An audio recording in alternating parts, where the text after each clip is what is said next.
Hello everyone. This is video number 2 in our broccoli growing series. Be sure to check out the first one for general broccoli growing guidelines, nutrient requirements, harvesting tips, all of that kind of information. Today we're going to dive a bit deeper into some tips for success and troubleshooting common broccoli growing problems. For anyone new to the channel, my name's Jenna and I'm gardening in Midwestern Ohio with a last spring frost date of approximately May 10th and a first fall frost date of mid-October. So the first thing we want to consider when talking about broccoli is variety selection and how much the variety that you choose to grow matters. Though not all seed companies, catalogs, websites, seed packets will provide this information, there are broccoli varieties that are bred for specific growing slots. Some do better when planted in the spring, some do better when planted in the fall, and some will work well in either slot. While geared toward a more commercial operation versus a home garden, Seedway's website actually does a really good job of providing this information. Johnny Seed also offers a great reference chart. This also lists heat and cold tolerance, which is very helpful for me in particular when choosing varieties to grow in my Ohio climate. Now, generally, I will always grow varieties in both spring and fall and keep notes on how well they perform in either season so that I can reference that going forward. As a general rule for my growing area, I am always looking for varieties that are heat, cold, and stress tolerant, early to mature, because even though I have a season that is plenty long, the faster I can get broccoli heads to size up and be harvested, the better chances I have for success, both in the spring and the fall. I'm also looking for varieties that are well suited or were developed for growing in the eastern part of the United States versus the west, because our growing conditions are very, very different. A few varieties that have done consistently well for me through the years include Emerald Crown, Gurney's Blue Ribbon, Gypsy, and Gemini did particularly well in the fall. This year, I'm giving Eastern Magic a try, which was bred to tolerate fluctuating weather conditions and heat. I'm also very excited to try North Star, which is a new release from the Eastern Broccoli breeding program between Bejo Seed and Cornell. And its aim is to create broccoli varieties which can tolerate the weather extremes of the eastern United States. I got that seed a little late, so I'll be doing a fall trial this year as well as planting in the spring next year. And hopefully that'll show up on my trial winners for you guys at the end of the season. I'll let you know how it did. Sprouting broccoli is yet another type to consider. Sprouting broccoli is different than heading broccoli in that instead of putting on one large head and potentially a few little side shoots, it puts on multiple smaller heads on long tender shoots. Many older types of sprouting broccolis, in particular purple sprouting broccolis, do not perform well for me in Ohio because they were bred for the overwinter time slot. So for growing in areas with slightly milder winters where it doesn't drop so cold and the plants survive through the entire winter and then put on florets in the spring. When I try to grow them here, they either winter die, or if I try to plant them in my normal broccoli time slots, they end up bolting or getting very, very bitter. However, burgundy purple sprouting broccoli has done wonderfully for me here in Ohio and offers an extended harvest period. For a green sprouting option, Montebello is the best I've grown. So let's get into one of the major issues with growing broccoli, and that is the pests, specifically the insect pests. Cabbage worms are enemy number 1 for broccoli and all brassicas here in my Ohio garden. Specifically the imported cabbage worm, known as cabbage white butterfly in its adult form, and the cross-striped cabbage worm.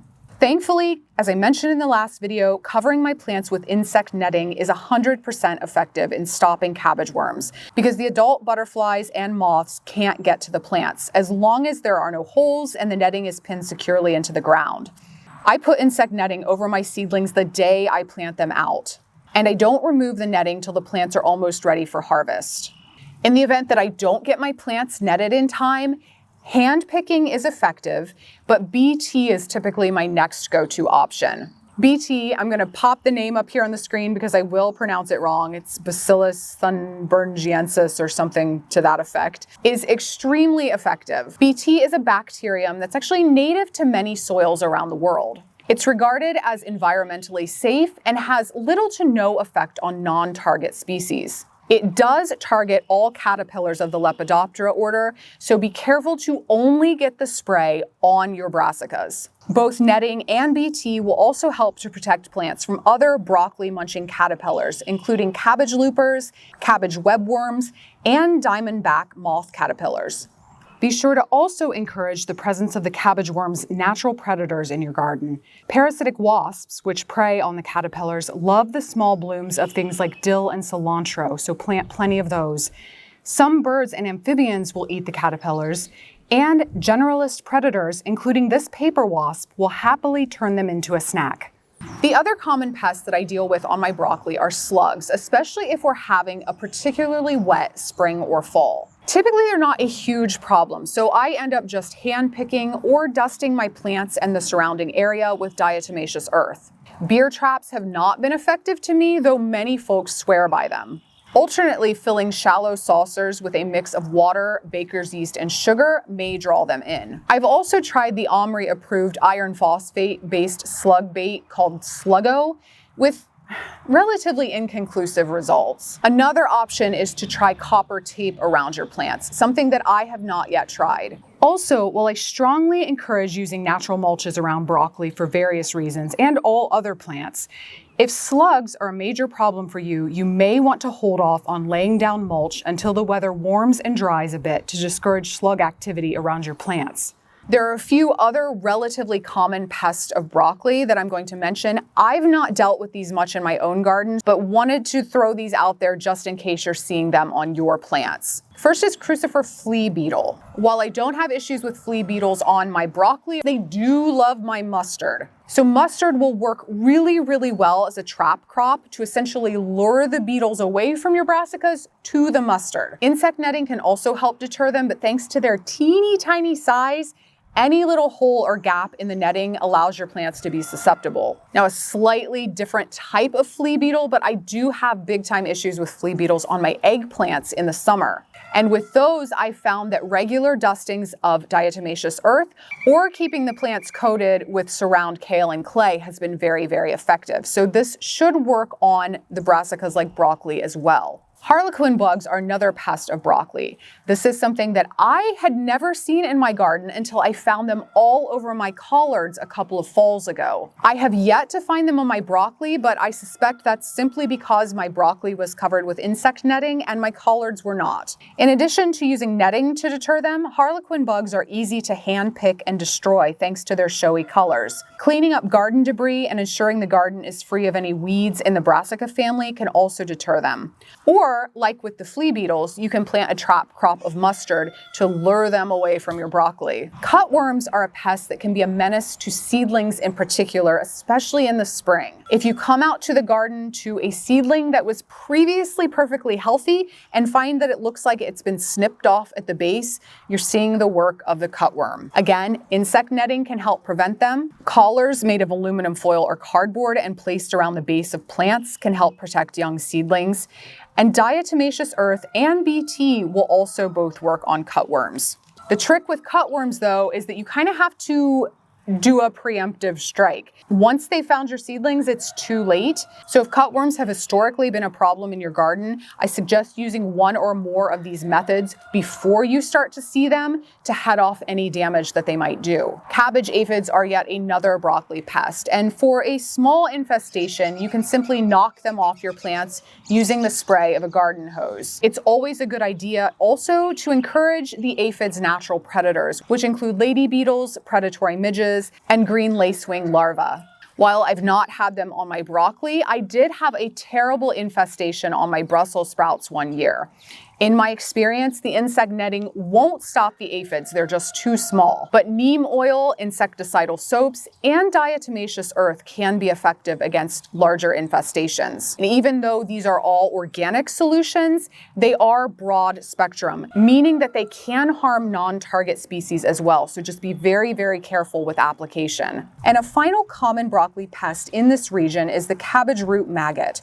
The larva of the cabbage root fly, root maggots are yet another pest which can be deterred with insect netting. The adult flies lay eggs near the base of the host plant, in this case broccoli, And once those hatch, the larvae burrow into the soil and begin eating the roots. Once feeding begins, plants may begin to look wilted or droopy, and eventually you'll start to see stunted growth. Prevention in this case is worth a pound of cure. Keep the adults from laying eggs near your broccoli at all costs. And again, netting is really effective for this, but crop rotation here is key. Cabbage root maggots overwinter in the soil as pupa near the area where the larva fed the year before. So if you just plant your broccoli back in the same spot, even with netting, those little creepy crawlies are just going to come right out and start the cycle over again. Now being enclosed and protected in this convenient insect netting. Now I wanted to mention a few diseases also, and while I don't deal with many brassica or broccoli specific diseases, there are some common ones in this growing region. The first is Downy Mildew, caused by a fungal-like organism that thrives in cool, humid conditions. Opt for resistant varieties if Downy Mildew is a problem for you. Some include Bellstar, Bernie, Emerald Crown, and Green Magic. For an extensive list, check out Cornell's disease-resistant broccoli varieties. I've linked that in the video description below. Cultural practices can also help prevent the spread of downy mildew. These include crop rotation, avoiding overhead watering, ensuring good air circulation, removing infected plants immediately, and removing any weeds of the brassica family from your garden. Alternaria is a fungal infection potentially caused by 3 different pathogens. Infected seed is a common source of this pathogen, and spores can spread via wind, water, or equipment during warm, humid conditions. Flea beetles can also spread the inoculum. Opt for resistant varieties, such as those recommended by the University of Minnesota Extension, including Eastern Crown, Green Magic, Diplomat, Abrams, Asteroid, and Imperial. To avoid Alternaria, always seek out clean seed from a trusted source, or if you're saving your own seed, only select from healthy plants. Consider keeping brassica crops, including broccoli, on a 3-year rotation, meaning you don't plant any brassicas in the same spot for 3 years in a row. Again, keep the garden free of any weeds in the brassica family, thoroughly sterilize all gardening tools and equipment, and keep flea beetles from feeding on your plants. And a final disease I wanted to mention, because I know a lot of folks struggle with this one, is damping off. Damping off is caused by fungi or fungus-like microorganisms, and most often occurs in the seedling stage of many crops, including broccoli. Seedlings may fail to emerge from the soil, or seedling stems will become thin and weak, eventually collapsing. The pathogens that cause damping off tend to favor cool, damp conditions, and when we're starting seeds, having factors like low light, cool soil temperatures, lack of air circulation,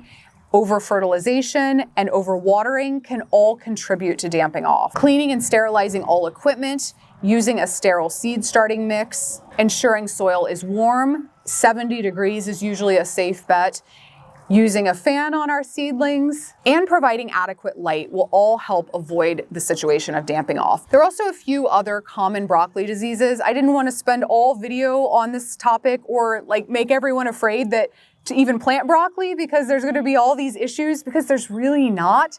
But just so that you're aware of them when you have the resources if you need them, I've included all of that information in the video description below as well. And what I really wanted to cover is some troubleshooting for common broccoli problems, things that are not pest or disease related. And the number one thing I hear probably from folks having issues with broccoli is in the seedling stage, and that's having leggy seedlings. The number one cause of leggy seedlings is not enough light. In my experience, starting seedlings in a window in February or March, when we're typically starting broccoli in this area, so Ohio, really anywhere in the Midwest, anywhere in the northern part of the United States, is not going to provide enough light to avoid leggy seedlings.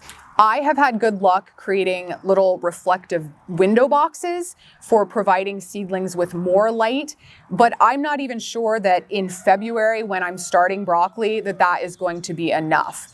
I really strongly advocate for having a high quality grow light if you're going to be starting broccoli seeds indoors. And generally, any type of full spectrum, whether it's fluorescent or LED, grow light is going to work for broccoli.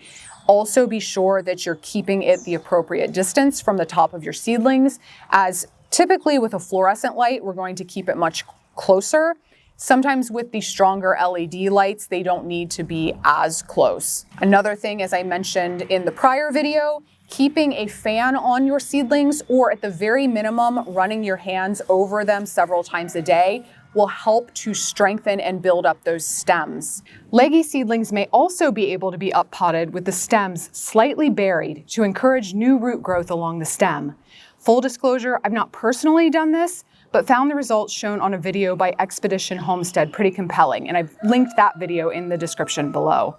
And one thing, again, mentioned it in the last video, but we'll do so just for those who haven't seen it.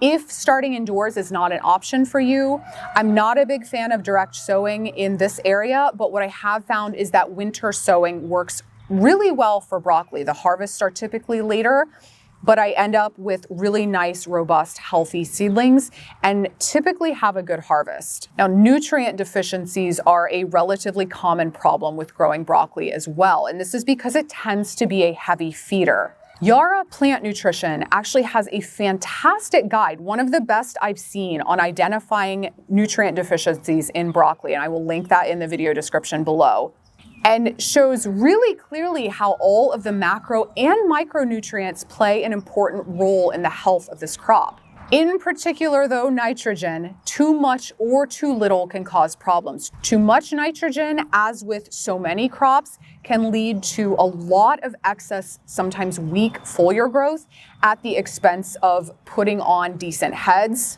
But insufficient nitrogen can cause weak, pale plants with small, loose heads. Another really important one is that insufficient potassium can lead to severely stunted broccoli plants. Now, with our watering, both over and under watering broccoli can cause issues. In both cases, which can be really tricky, plants tend to look droopy and have wilted, yellowing leaves.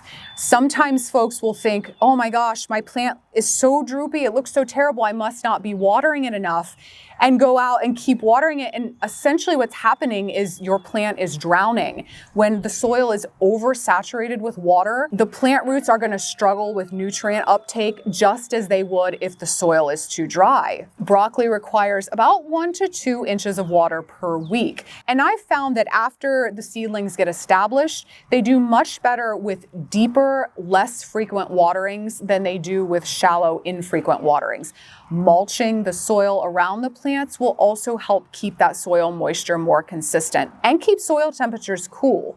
Poor soil drainage can be a related issue. If you have really heavy clay-rich soil, as a lot of us tend to do in this area, this can be especially problematic in the spring when we typically have cooler temperatures and a lot more rainfall occurring. Waterlogged soil can cause issues with root rot, fungal diseases, and again, inhibits nutrient uptake. Bolting is one of the most common issues that I see with broccoli, and bolting is a stress response that causes the plants to go to flower early.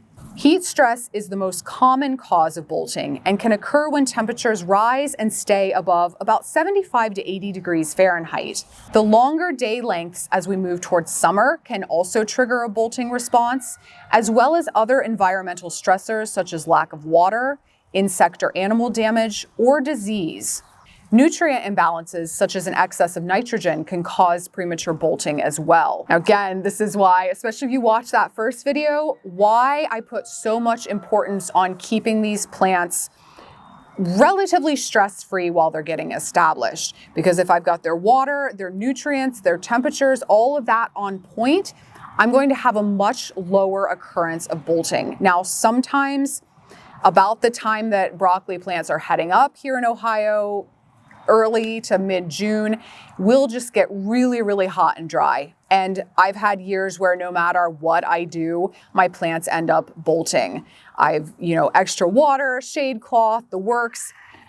There's just not a whole lot I can do. But 98% of the time, if I'm making sure that all of their needs are met, I am going to get a harvest. Also worth mentioning is that I don't typically have the issues with bolting when I do a summer planting for a fall harvest that I tend to have with a spring planting for a summer harvest. It's just because the plants are maturing as we're moving into the cooler days of fall. There's much less issue with heat-driven bolting response. Now, buttoning is another reaction of the plants to oftentimes environmental stressors. And buttoning is when immature plants develop small heads.